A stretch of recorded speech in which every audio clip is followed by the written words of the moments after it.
Hey, somebody's got to assemble the dream team. You did? Excellent.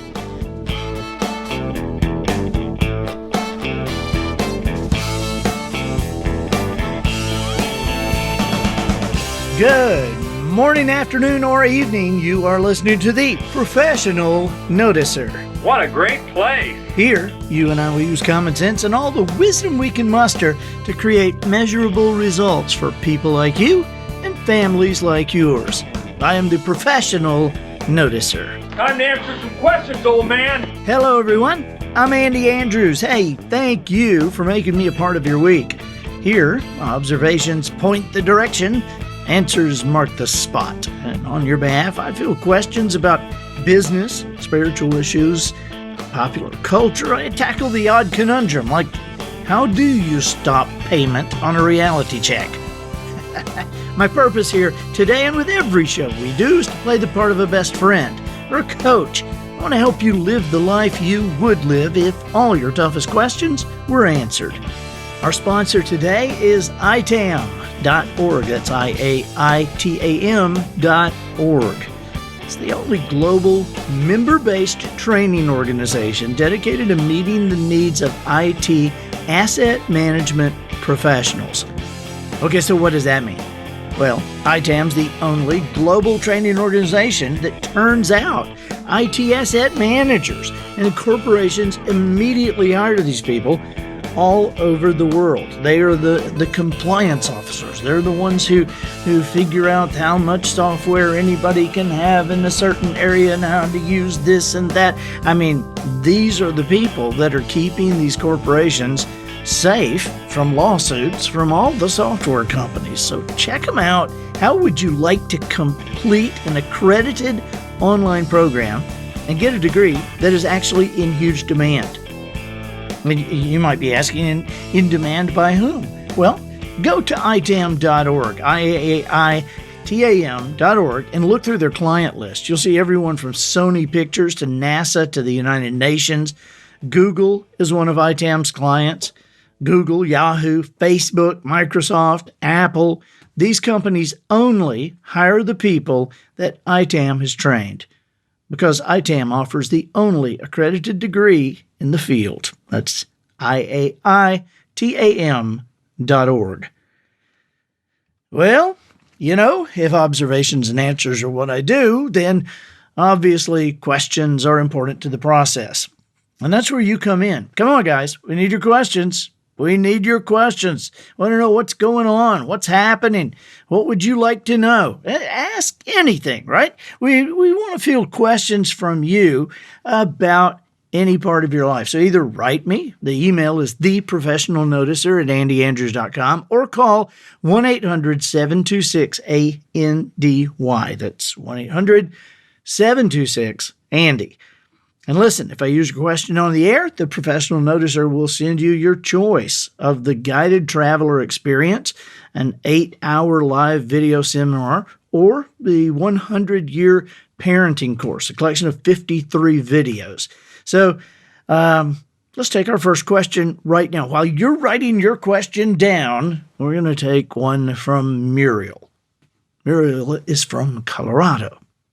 Let's listen. Hi, Andy. This is Muriel in Denver, Colorado.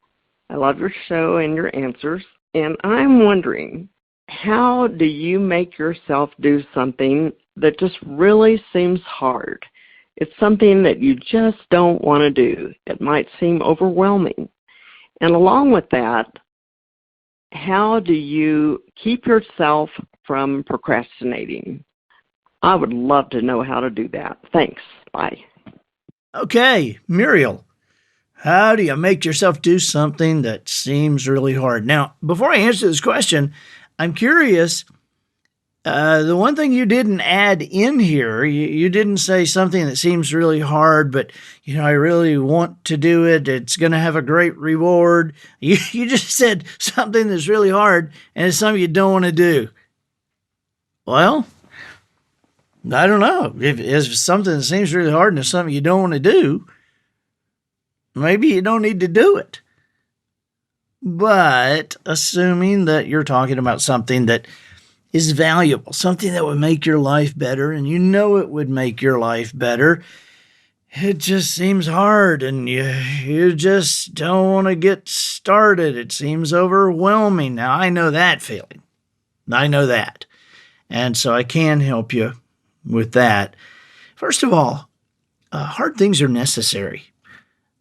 Doing hard things, doing things that are difficult, these are necessary, especially for adults, because children and teenagers are put in positions regularly of doing hard things, even if it's in school.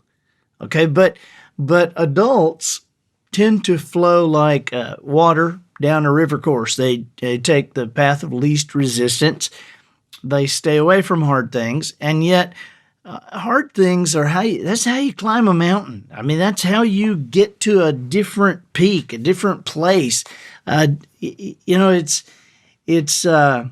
upstream that's tough to get to, but upstream is where the things are pure. Up the mountain, on top of the mountain is where the air is clean.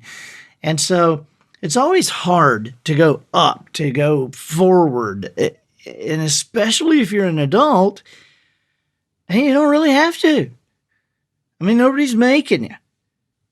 We had a question last week where, the guy was wondering about creating more out of a business that he had already succeeded at. It's kind of the same thing that he was dealing with last week that you're kind of dealing with now. We don't know what you're going after. We don't know if it's a business or a personal thing. But either way, I know it can seem overwhelming.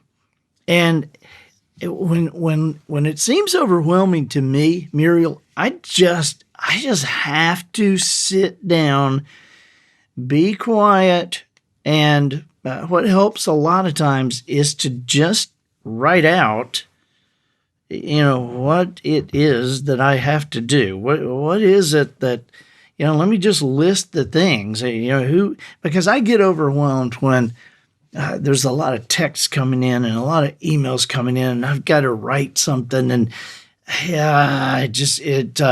it's just overwhelming. And so then they put some. I've got a Wisdom Harbor content thing, and I've got an interview thing, and then I've got a book coming out, and then I've got to finish the manuscript for the next book, and it can be just crazy. And so Matt's over here smiling at me because Matt knows that I am just as good at procrastinating as you are. In fact, before I give you the answer, let's just wait a minute.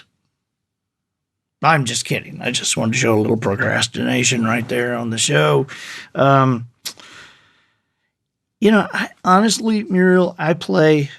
That's what I do when I'm overwhelmed. I have to sit down and I kind of list it out. And I list the benefits. I think that if you got something that's really hard, something you don't want to do, that if you feel like you need to do, then there is going to be this point where you lean forward, and if you don't put your foot out and take a step, you're going to fall flat on your face. And then make yourself lean again and get that foot out. Just start. You got to start. Okay, now I'm going to tell you how I start and keep from procrastinating in a second, but I want to make sure you get by yourself and just write down all these things that are overwhelming you, because then somehow you can see them and you'll get a little perspective on, okay, this one I can do that, then I can knock this out here, can do this at this point, and you can get kind of an idea of your life and where you're going with it. The procrastination thing is a big thing for me. Now I'll just tell you, I'm probably the best expert, maybe not the best expert to explain it. Okay, but if they said, well, let's find, Muriel needs some words about procrastination. Let's search the world and let's find our world's greatest procrastinator. Run the Rolodex, please. Oh, there it is right there in the A's. Here's Andy Andrews, the world's greatest procrastinator. Man, I can come up with a bunch of reasons why I need to do something else before I start to write. I used to tell people that I didn't like to write. I liked having written. Right? People say, do you like to write? Well, no, not really, because every time I sit down in front of the computer keyboard, I can think of 50 things I would rather be doing that. And, I sit down on my computer keyboard and go, well, I would be able to write better if I just get all these pencils scattered across my desk, and if I get them straightened up, certainly. And I don't like this stuff behind me. I've put these papers on the floor, and good grief, I might need what's in those papers as research for what I'm writing, and so I probably need to go through them and make sure they're filed. And I wonder what the boys are doing upstairs, because parenting, being a parent, is certainly the most important thing in my life, and Polly, the boys are certainly more important than whatever I may be writing at the moment, and it would be wrong not to go up and check on them. It would be wrong not to go up and get a Mountain Dew and check on them before I start writing. And I can go through this. I can do this forever. But I have developed an agreement with myself. Now, Muriel, this may seem silly. Okay, but it works for me. I have developed an agreement with myself, and this works for getting me out of bed when I don't want to get out of bed. This works for getting me started writing when I don't want to get started writing. It works for so many things I don't want to do. And I have made an agreement with myself that if I count, I will obey the count. Now, here's what this means. I sometimes will choose 3. I sometimes will choose 5.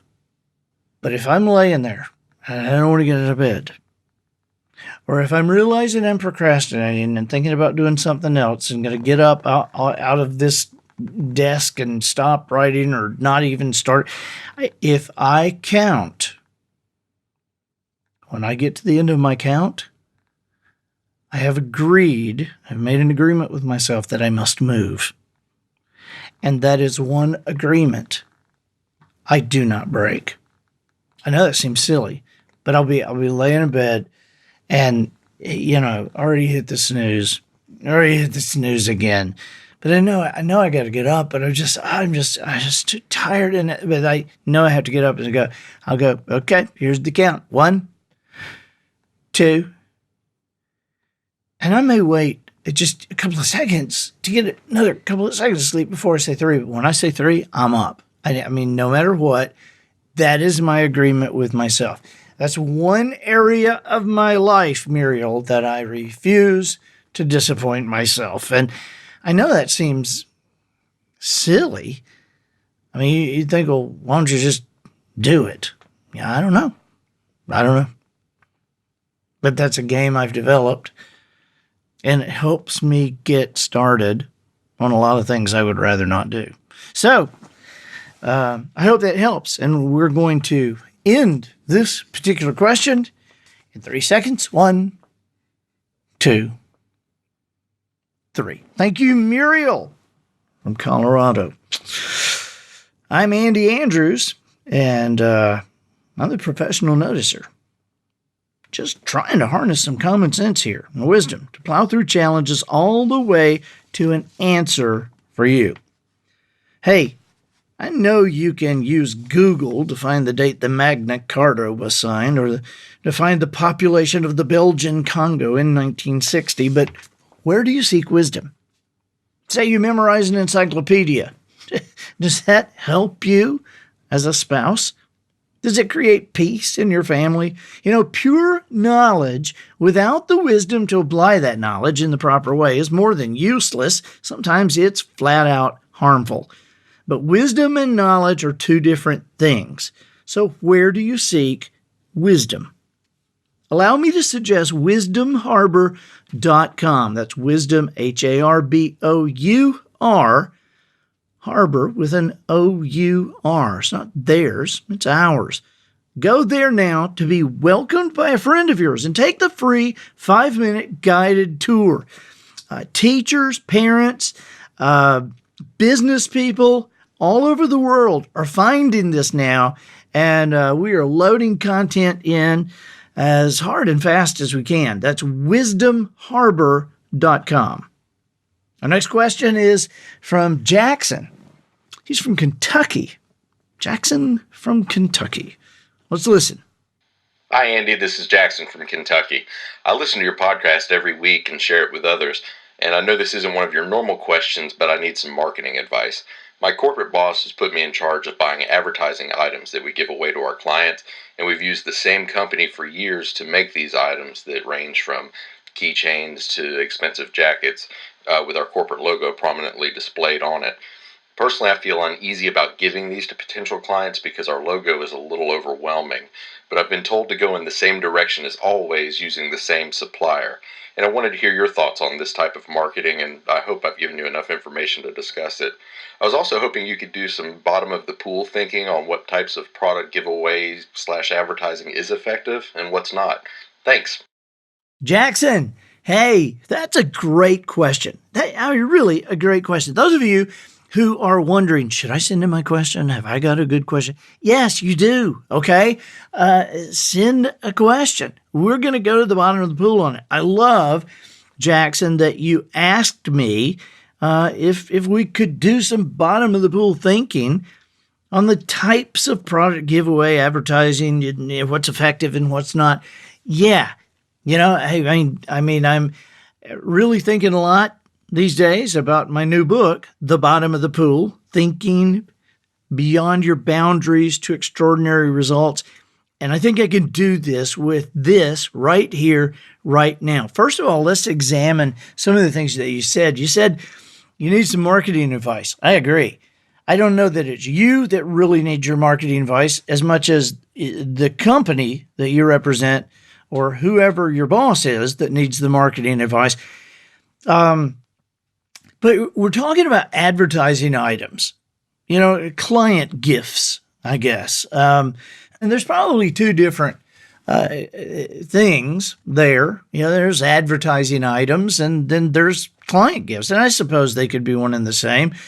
But you say for many years you've used the same company and all your corporate logo prominently displayed.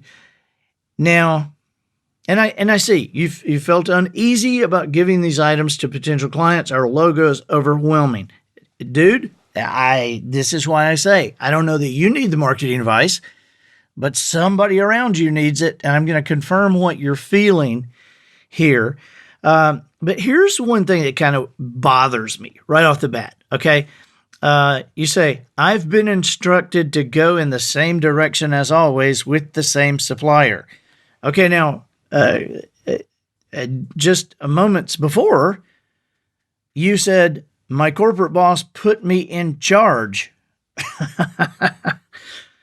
Okay, so I think that's something you need to make sure you know which side of the field you're on before you start. Did he put you in charge?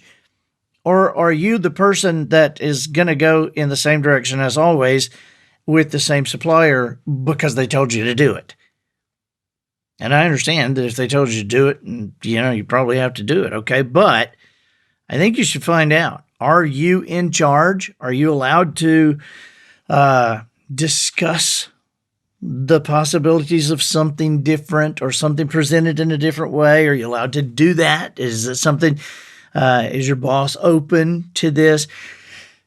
Because I want to say that after a lifetime of working with companies and going into conventions and going into companies and to corporate boardrooms and into the greeting areas of companies and being sent stuff in the mail and by UPS and being given stuff when I get to the company and walking around the company and being given coasters and hats and shirts and keychains and this and that. And I mean, I'm telling you, I've been given everything and I've seen it all.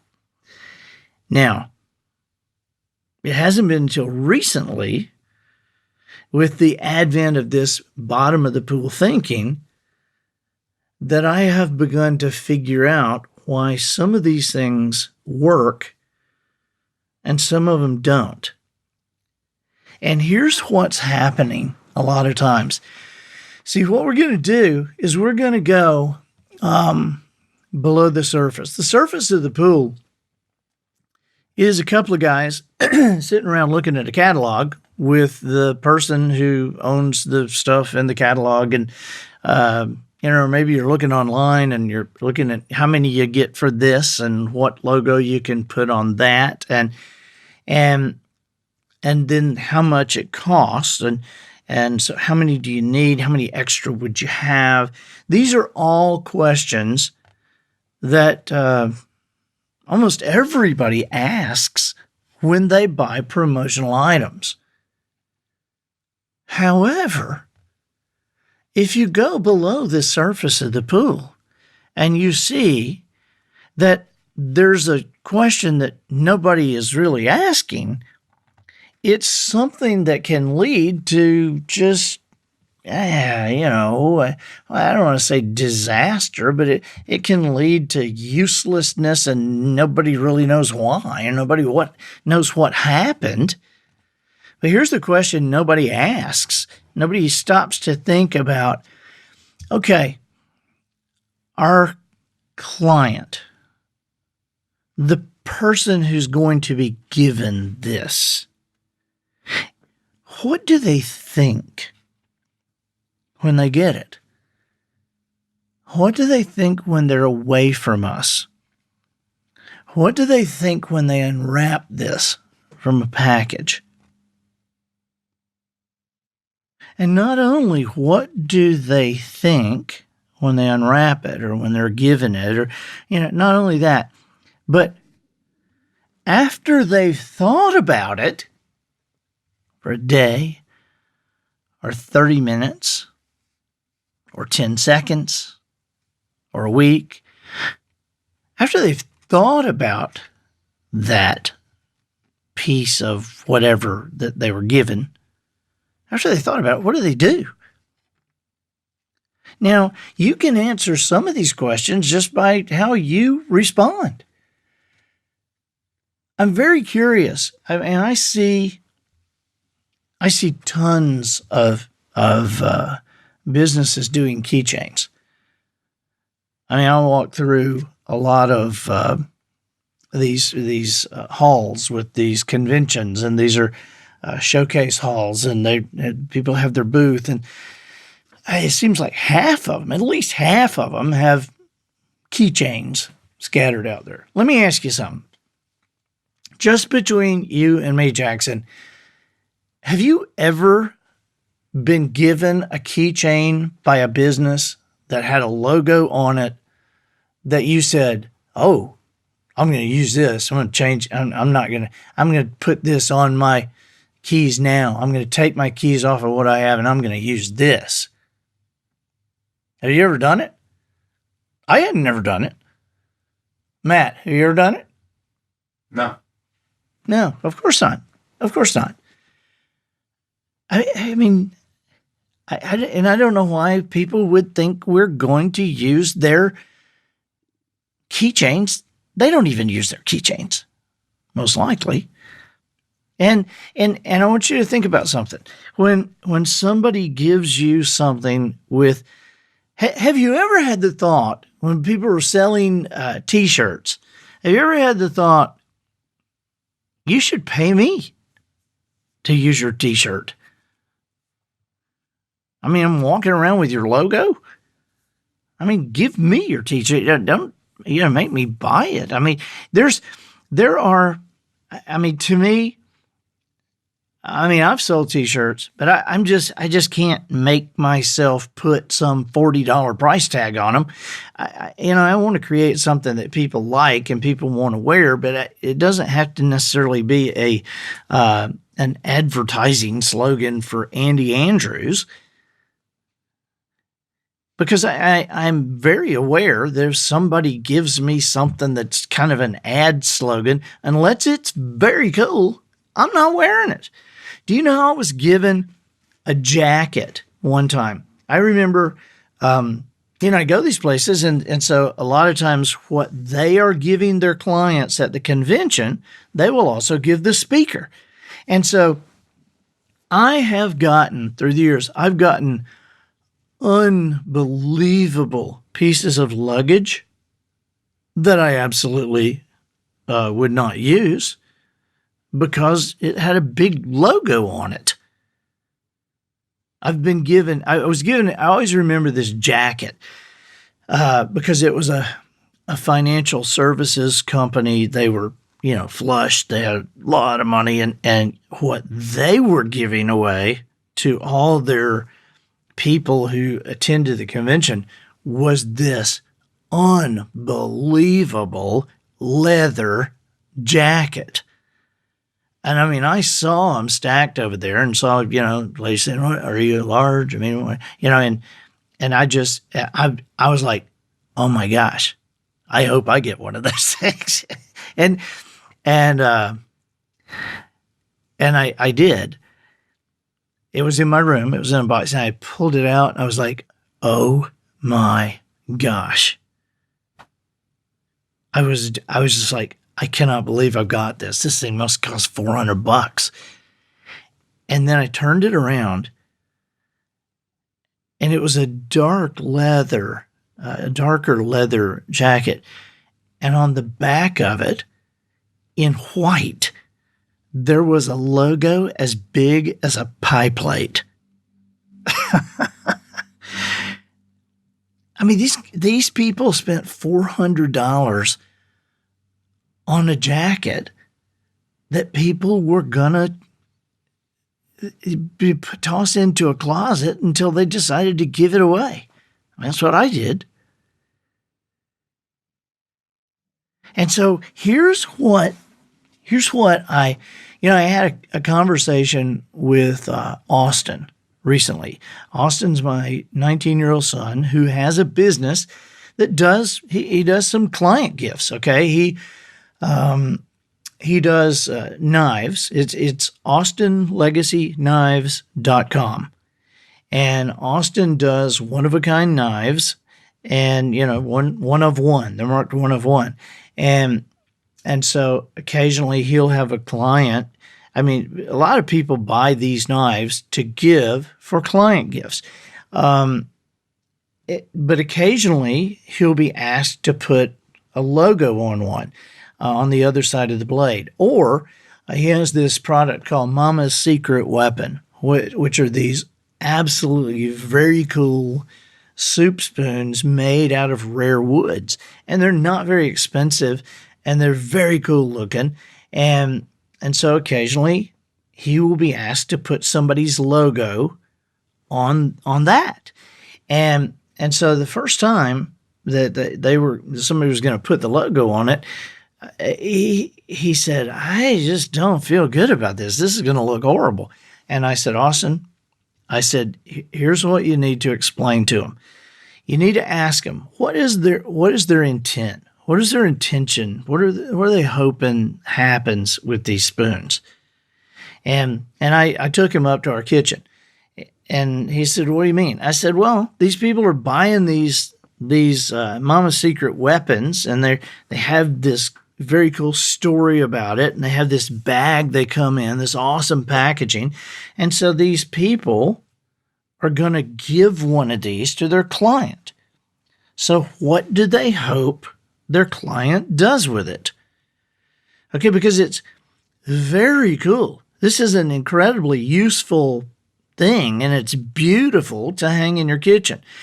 However, if it has a logo that's just so obvious on there, nobody's going to hang it in their kitchen. Nobody's going to hang, a thing from John's bait shop, or whatever, the so-and-so car dealership. They're just not going to put it up. They're not going to hang it up. It's going to be thrown away or given away. I said, so if their intention is for somebody to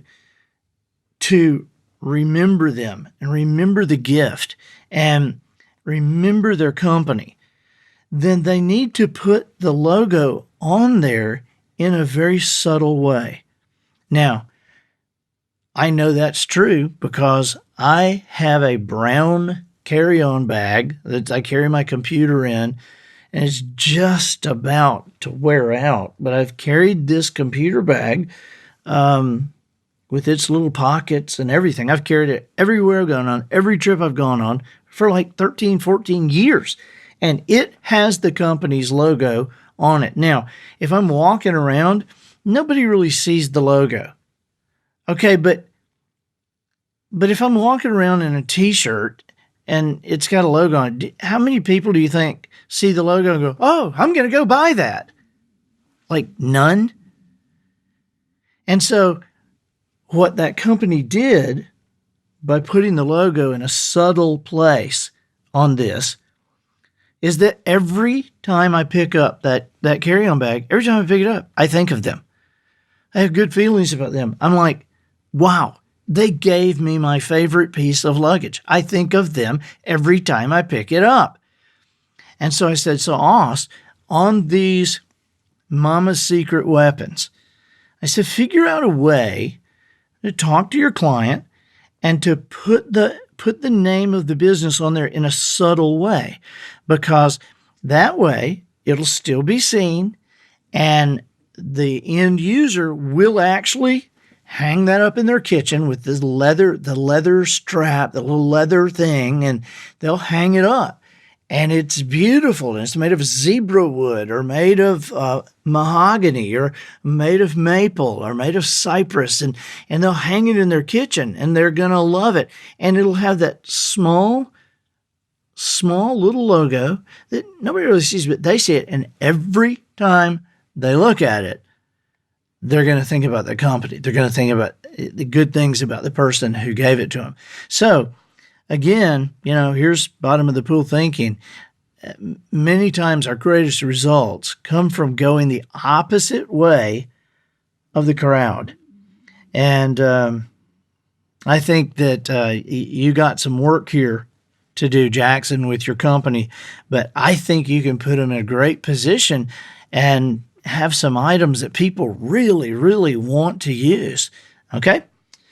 All right, buddy. Thank you. Thank you so much. And I think that'll do it for this week.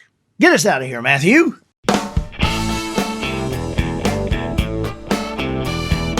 So, ladies and gentlemen, and to the boys and girls who aspire to become ladies and gentlemen, we've reached the end of another episode of the Professional Noticer. In a world where common sense has become a superpower, I'm harnessing my 2 particles of mental energy, both of them for you, seeking wisdom, making observations, and endeavoring to answer tough questions in a way that will empower your family and your business. I'm Andy Andrews. Until next week, smile while you talk, shake hands with the kids you meet, and make sure you have an answer to the question, in an ethical world, can we really classify a hot dog as a tube meat sandwich? And so until next week, goodbye.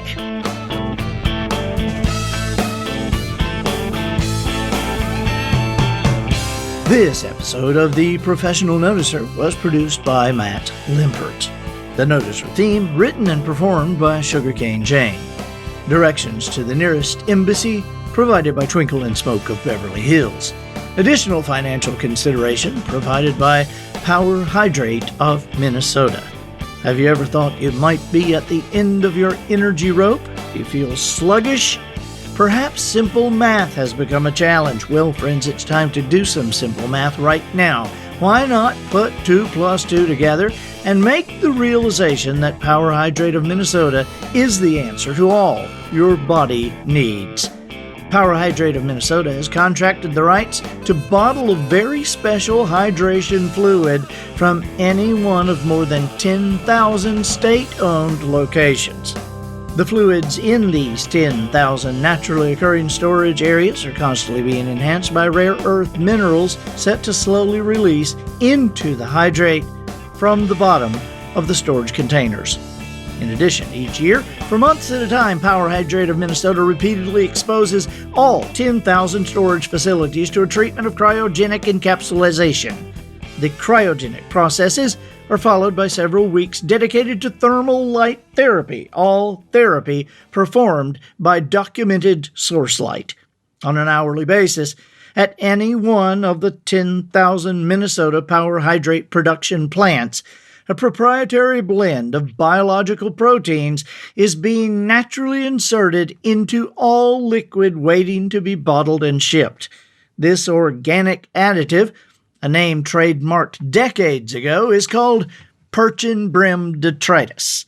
Perchin brim detritus is the specific protein identified and certified as present in every bottle of Power Hydrate by the laboratories at the University of Minnesota School of Medicine. So don't be fooled by the claims of others. Get the legitimate stuff. Sure, our protein blend can give our product an odd taste, but that's how you know it's natural. Power Hydrate of Minnesota.